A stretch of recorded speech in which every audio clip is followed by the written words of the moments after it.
आपण कोणत्याही कामाची सुरुवात करताना आपल्या हिंदू धर्मामध्ये गणेशाची प्रार्थना करतात. एक गणेशाचा अत्यंत सोपा आणि चांगला सहज पाठ करता येण्यासारखा मंत्र आहे. वक्रतुंड महाकाय सूर्यकोटी समप्रभ निर्विघ्नं कुरु मे देव सर्वकारेषु सर्वदा. वक्रतुंड आणि महाकाय ही गणपतीची नावं आहेत आणि या गणपतीचं तेज हे सूर्याप्रमाणे आहे. त्याची आपण अशी प्रार्थना करतो की माझं हे काम निर्विघ्नपणे म्हणजे कोणतंही विघ्न न आणता पूर्ण कर.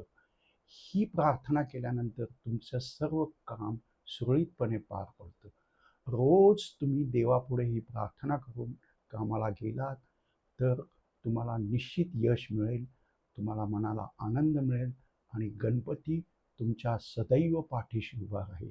ओम गं गणपतये नमः.